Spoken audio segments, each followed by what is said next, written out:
Hello student, आज हम start करने जा रहे हैं चैप्टर 3 ह्यूमन रिप्रोडक्शन, मानव प्रजनन।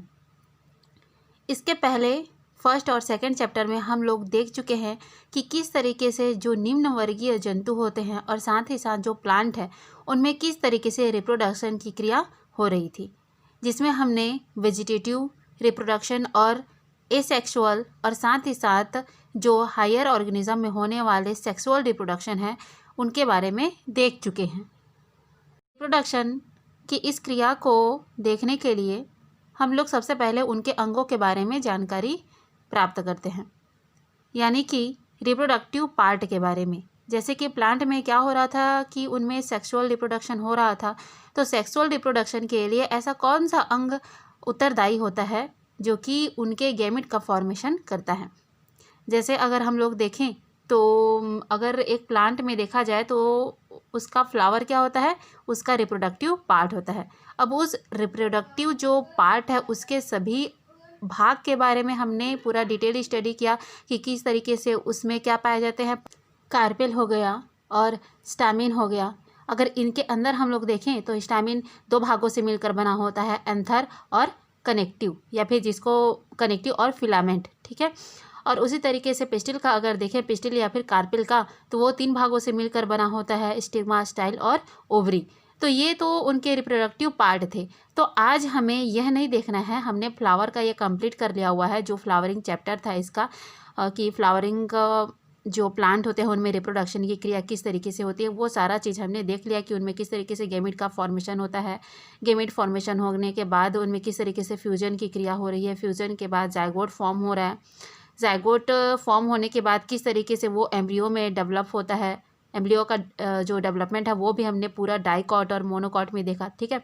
तो आज हम बेसिकली स्टार्ट करने जा रहे हैं ह्यूमन रिप्रोडक्शन। उसके पहले हम लोग उसके बारे में कुछ जान लेते हैं, ठीक है। जो ह्यूमन यानी कि ये किसके अंतर्गत आते हैं, मैमल्स के अंतर्गत आते हैं। और मैमल जो होते हैं वो नॉर्मली कैसे सेक्सुअली प्रोड्यूस करते हैं, ठीक है। Humans are sexually reproducing and viviparous. Viviparous यानी कि बच्चे देने वाले, मतलब पूर्ण विकसित बच्चे देने वाले को ही क्या बोला जाता है, विविपेरस के अंतर्गत ही रखा जाता है। रिप्रोडक्टिव इवेंट इन ह्यूमन्स, यानी कि जब ह्यूमन्स में क्या होता है, रिप्रोडक्शन फेज आता है, रिप्रोडक्टिव फेज आता है, तब उनमें कौन कौन से इवेंट होते हैं उनके बारे में हम लोग देख लेते हैं। तो इनमें भी मैंने इस तरीके से 6 इवेंट यहाँ पर लिखे हुए हैं, इनके बारे में थोड़ा देख लेते हैं हम लोग थोड़ा थोड़ा।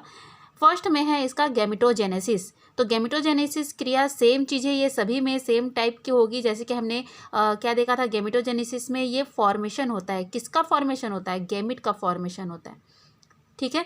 तो गैमेट का फॉर्मेशन, अब ये क्या है, सेक्सुअल रिप्रोडक्शन है, तो इसमें क्या होते हैं, मेल एंड फीमेल गैमेट होते हैं। तो इसलिए इसको क्या बोला जा रहा है, formation of female and male gamete, ठीक है। ये फीमेल का सिंबल है और ये मेल का सिंबल है। इस तरीके से मैंने यहाँ पर सिंबल दर्शाया हुआ है। तो ये बहुत ही नॉर्मल सा, मतलब बेसिक सा चीज़ है, कुछ बेसिक चीज़ है जो कि इस चैप्टर में हमें जानना बहुत ही आवश्यक है। अगला दिया हुआ है इंसेमिनेशन, ठीक है।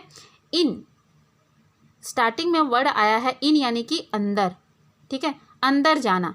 तो यहाँ पर जो स्पर्म होता है, स्पर्म में क्या होता है, ये मेल गैमेट है, ठीक है। जो मेल गैमेट है वो इंटर करता है किसमें, फीमेल जेनाइटल ट्रैक्ट में, यानी कि अंदर, ठीक है।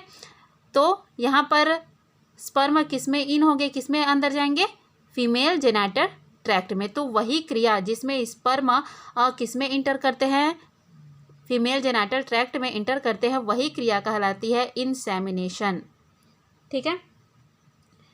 अगला दिया हुआ है फर्टिलाइजेशन। यह क्रिया भी सभी जानते हैं कि फर्टिलाइजेशन क्या होता है, fusion of female and male gamete and form zygote, यही क्रिया कहलाती है फर्टिलाइजेशन। अगला पॉइंट है इम्प्लांटेशन। इम्प्लांटेशन को बोला जाता है रोपड़। क्या बोला जाता है, रोपड़। तो जैसे ही यहाँ पर क्या हुआ, फर्टिलाइजेशन के द्वारा जाइगोट का निर्माण होता है, तो उस जाइगोट में क्या होते हैं, जाइगोट धीरे धीरे डेवलप होने लग, जाइगोट किस में निर्मित होने लगता है, धीरे धीरे एम्ब्रियो में डेवलप होने लगता है। तो एम्ब्रियो के डेवलपमेंट के पहले बहुत सारे उसमें क्या होते हैं, बदलाव होते हैं, क्लीवेज होते हैं, ठीक है, विदलन होता है, मतलब बहुत सारे, पहले तो वो 2 सेल में, 4 सेल में, 8 सेल में, इस तरीके से वो डिवाइड होता है, तब जाकर वो एक एम्ब्रियो का डेवलपमेंट करते हैं। तो उसके पहले क्या होता है, इम्प्लांटेशन में डेवलपमेंट ऑफ ब्लास्टोसिस, पहले जो जायगोट होता है वो ब्लास्टोसिस में क्या है, कन्वर्ट हो जाता है, यानी कि उसका विकास होता है। जायगोट के बाद क्या विकास होगा, ब्लास्टोसिस का विकास होगा। उसके बाद इसमें और भी बहुत सारे चेंजेस होते हैं। तो जब यही ब्लास्टोसिस का फॉर्मेशन होता है तो ये जाकर कहाँ, यूटेराइन वॉल में अटैच हो जाता है, ठीक है। यूटेराइन यानी कि गर्भाशय की जो दीवार होती है वहाँ पर जाकर ये धंस जाता है, क्या, blastocyst.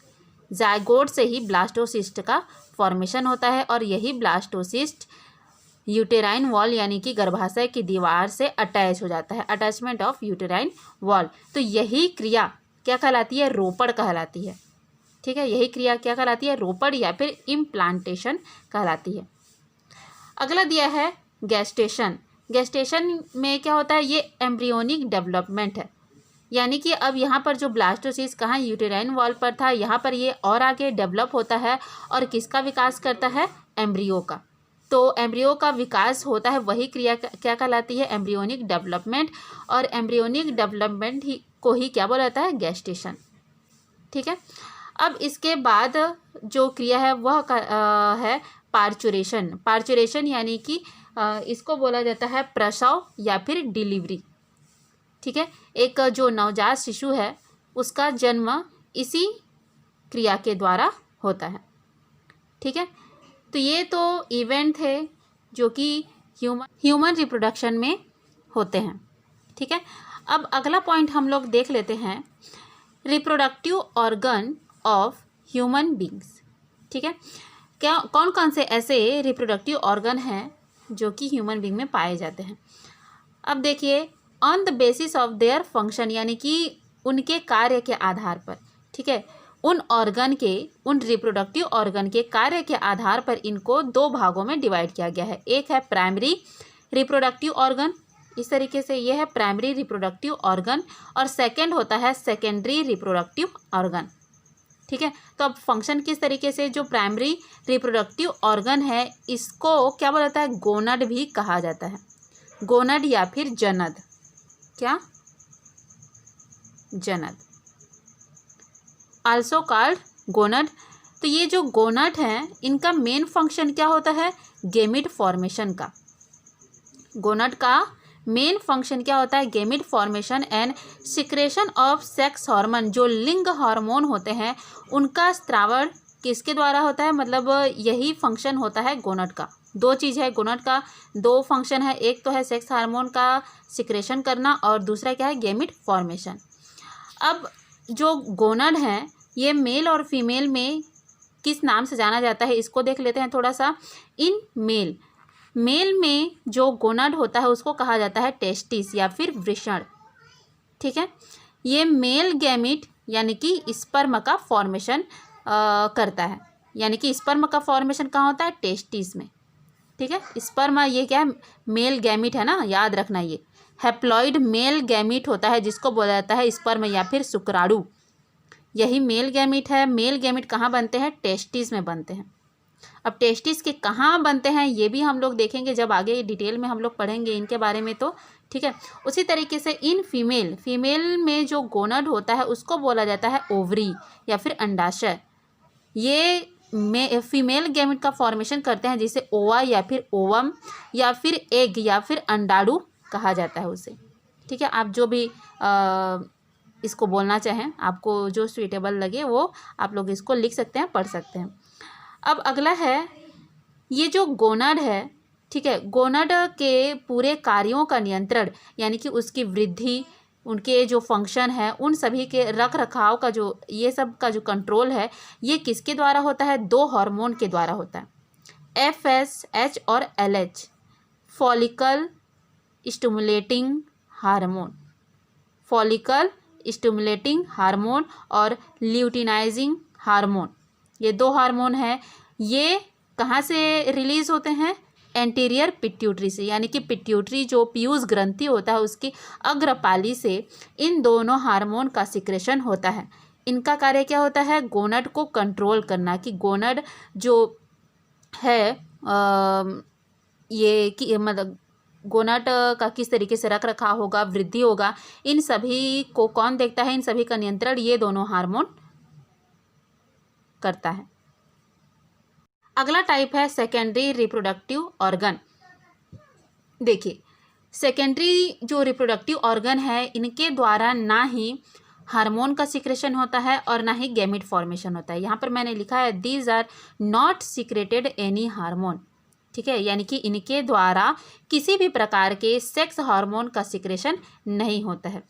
No gamete formation, gamete का भी फॉर्मेशन नहीं होता है, but play special role in reproduction, यानी कि एक क्या है, ये एक विशिष्ट प्रकार के क्रिया में भाग लेते हैं, यानी कि प्रजनन में भाग लेते हैं, यानी कि एक तरीके से ये क्या है, आप लोग बोल सकते हैं ये सहायक अंग की तरह कार्य करते हैं रिप्रोडक्शन की क्रिया में, ठीक है।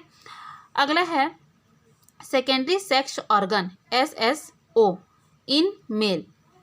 अब इसमें कुछ ऐसे अंग होते हैं जो कि पेयर्ड होते हैं, यानी कि जोड़ी में पाए जाते हैं, और कुछ जोड़ी में नहीं पाए जाते हैं। तो उस हिसाब से मैंने इन दोनों को थोड़ा सा अलग अलग कर दिया हुआ है, देख सकते हैं यहाँ पर, ठीक है। Secondary sex organ in male paired, यानी कि जोड़ीदार। तो जोड़ीदार अंग कौन कौन से हैं ये देख लेते हैं हम लोग। वासा इफ्रेंसिया, क्या दिया है? वासा इफ्रेंसिया एंड वासा डिफरेंशिया, ठीक है, ये दोनों क्या है, जोड़ी में पाए जाते हैं। अगला क्या दिया है? इपिडाइडेमिस, ये भी जोड़ी में है। थर्ड है सेमिनल वेसाइकल। फोर्थ है इजाकुलेटरी डक्ट।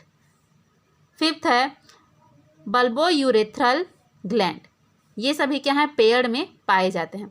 अगला क्या है? नॉन पेयर्ड, ठीक है, non paired organ in male. तो इसमें फर्स्ट आ जाएगा स्क्रोटल सैक, ठीक है, स्क्रोटल सैक।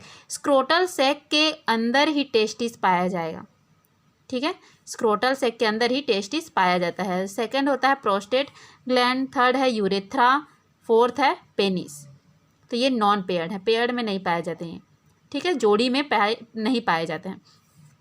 और अगला हम लोग देख लेते हैं paired accessory organ in female. जैसे हमने यहाँ पर ऊपर में क्या देखे, मेल में किस तरीके से जोड़ीदार और जोड़ी में नहीं पाया जा रहा है उनके बारे में देखें, वैसे हम लोग फीमेल में देख लेते हैं। तो फीमेल में कौन कौन से हैं? फर्स्ट है ओविडक्ट या फिर fallopian tube. Second is breast. उसी तरीके से नॉन पेयर्ड एक्सेसरी ऑर्गन में आ जाएंगे फर्स्ट यूटेरस, जिसको गर्भाशय बोला जाता है। Second is vagina. Third is vulva, ठीक है। इस तरीके से ये क्या है, मेल और फीमेल के रिप्रोडक्टिव पार्ट हैं, जिसमें हमने पेयर्ड और नॉन पेयर्ड ऑर्गन देखे। अब इसके आगे वाला जो हिस्सा है उसको हम लोग अगले नेक्स्ट वीडियो में पढ़ेंगे। ये साथ ही साथ बुक में आपका प्राइमरी रिप्रोडक्टिव ऑर्गन और सेकेंडरी रिप्रोडक्टिव ऑर्गन में डिफरेंस यानी कि अंतर दिया हुआ है। तो क्या अंतर होता है उसको भी आप लोग देख लेंगे।